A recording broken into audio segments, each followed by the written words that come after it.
Okay, I know I've been bombarding you lately with a lot of extra videos, but I'm trying to stay on track, and a lot of times if I just talk out loud and say it to the camera, it helps me keep on track.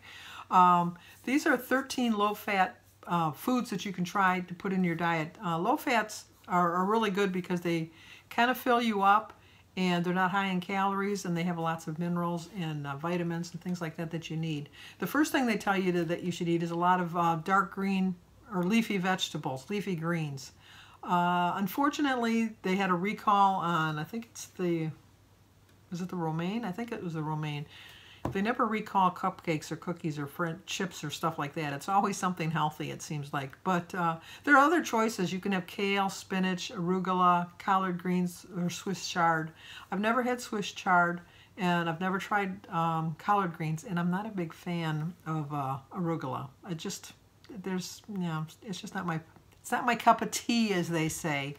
But leafy greens contain virtually no fat, and they have plenty of essential vitamins, minerals, and antioxidants. And those are things that you just need. And if you have a diet rich in leafy greens, it'll prevent a lot of times conditions like heart disease, diabetes, cancer. It is what you eat. It really is. It's all in what you eat. The second thing, which I know I don't have a problem with, is fruits. Fruits are an excellent option if you're looking for a sweet, low-fat snack. I have to learn, even though they're very healthy for me, I have to learn to rein them in because I do eat too many fruits at one time. I was guilty of that at breakfast. I ate a lot of fruits. I know that they're good for me, and I know that they're healthy, and they help get rid of heart disease, cancer, arthritis, all of that stuff that really is beneficial to you. But you know, you got to rein them in sometimes. Talking to myself right then. The third thing they tell you to eat is a lot of beans and legumes. I've just now started to like fat-free refried beans. I like a little bit of sour cream. I use the full-fat sour cream. I'm not a big fan of like low-fat sour cream. It would probably be better for me if I did. I've never had legumes, so I don't know. But they're very low in fat, and they contain hardly any cholesterol, so that's very good. And then they're also loaded with, they're very high in fiber, protein, B vitamins, and essential minerals. And your body always needs all this extra stuff, and you just really have to work it into your program. Even though they're very low in fat, and they're very high in protein, so it's good for you. Number 4 are sweet potatoes. I love a good sweet potato, and I love them just plain. I'd like to just, you know, like wash off the outside, wrap it in tin foil, put it in the oven for about an hour, hour and a half, and just eat it like that. Sometimes I might put a little pat of butter on it, but for the most part, I just like to eat a sweet potato just plain. Just a little bit of salt and pepper, and it's fine with me. I know that, I think it's a Texas Roadhouse, or was it Lone Star? Had them, but it was smothered in sugar, and you know, and it just turned out not to be very healthy. But you know, a lot of times I'll have that instead of a regular potato because I just love the taste of them. I really do. And I like the bright colors. I like to have on my plate like a variety of different colors because I think that the more colorful your plate is, then the healthier it is, really. Number 5 is tart cherry juice. I am not a big fan of cherries. Michigan is known for their cherries, and I mean, I'll eat a cherry, but it's not my go-to fruit. It just really isn't. And they're really, to me, quite expensive. But they're really good for arthritis, you know, and some say that they did a study and said that if you drink tart cherry juice daily, it decreases your blood levels of inflammatory markers in women with osteoarthritis. I don't have arthritis just yet, but maybe I do and I'm just not aware of it. I don't know. Number 6, I can't say this word, cruciferous vegetables. Cruciferous, C-R-U-C-I-F-E-R-O-U-S. Cruciferous vegetables. But you'll know them when I tell you. Broccoli, cauliflower, Brussels sprouts, cabbage, bok choy, and turnips. I've never had bok choy or turnips. I see them all the time, but I wouldn't even know how to prepare them. Well, the turnips I think I could probably figure out, but the bok choy, I'm not too sure of them. They virtually have no fat, making them an excellent addition to your low-fat diet. And they're low in fat, high in sulfur-containing substances, which are anti-cancer effects. Have we noticed a theme going on here? If you're eating healthy, you're going to get rid of a lot of the cancer things that might be coming your way. Number 7 are mushrooms. I love mushrooms. What I don't understand is I love mushrooms, and to me they do have a taste. But when you're with a group of people and you're going to order a pizza, and then they say, well, I don't want mushrooms, and you just say, oh, you can pick them off, or you can eat them, you don't really taste them. Well, if you really don't taste them, why are you putting them on the pizza in the first place? That's my thought. But I love mushrooms on a pizza. And I think anything that you don't like on a pizza, when you pull it off, that flavor is still kind of somewhat in the pizza. But I do love, but my favorite are just the white button. I'm not a big fan. I do not like the portobello. And I don't know why, but I just don't like it. And I've never had an oyster mushroom, so I'm not sure about that. I think the only ones I really have had the white button ones, which I absolutely love. And even though they're a fungi, they contain plenty of vegetables, vitamins and minerals. And once again, cancer fighting. We need to know that. We need to use these things. Number 8 is garlic.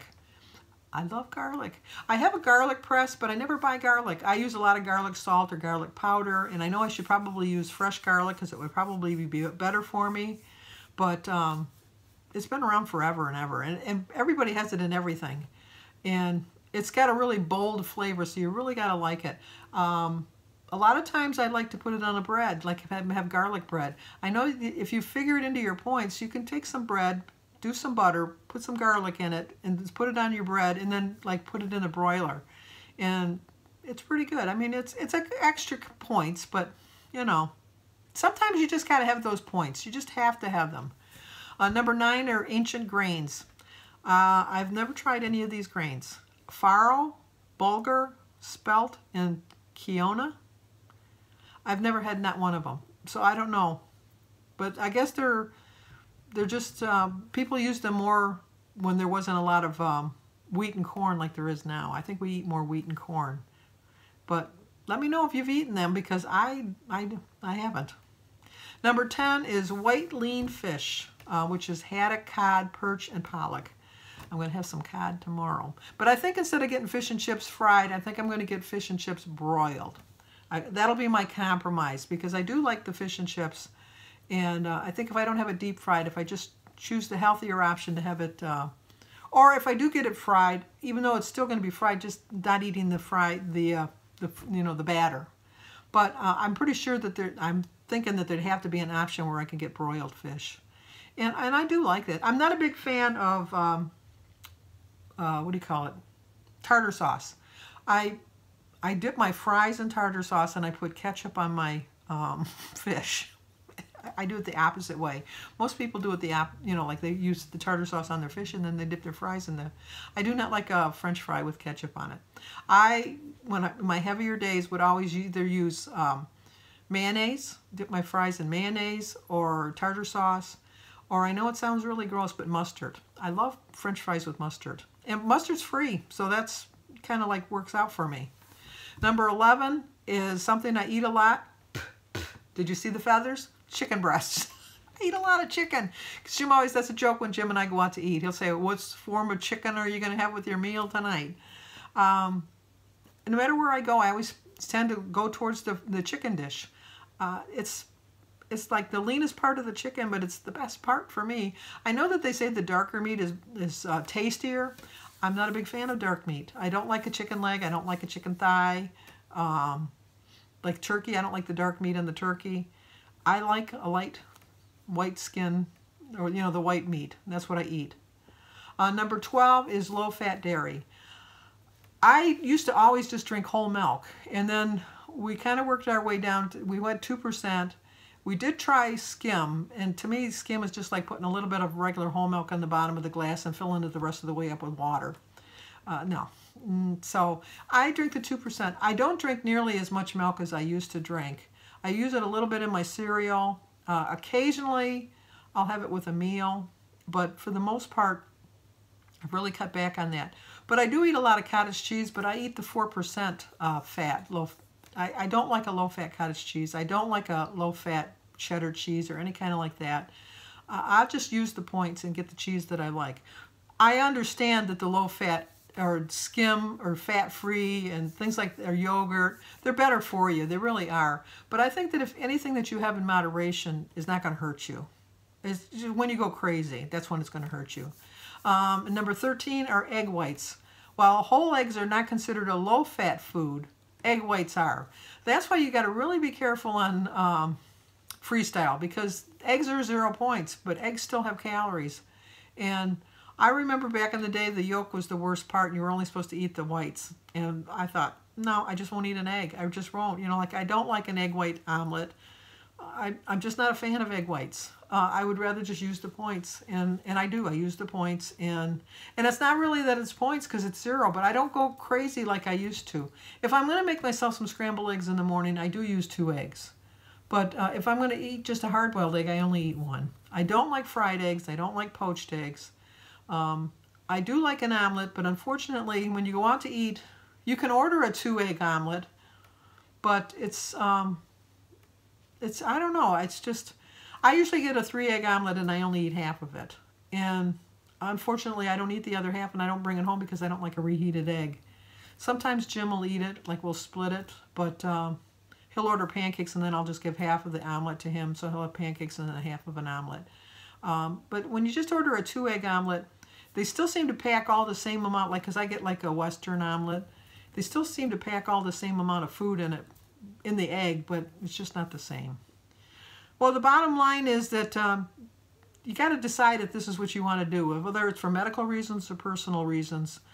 Sometimes they're recommended, a low-fat diet is recommended for your digestive system or just to lose weight. But if you want to, if you really want to lower your intake of high point foods, consider some of these options, because I think that they might work for you. Because I'm thinking that most of them I'm already starting to do, and I think I am doing better with it.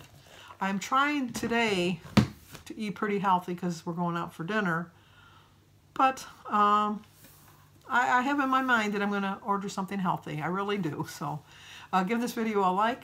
If you're new to my channel, please subscribe, leave a comment, and share it if you think somebody might be interested. So I will talk to you on my daily vlog.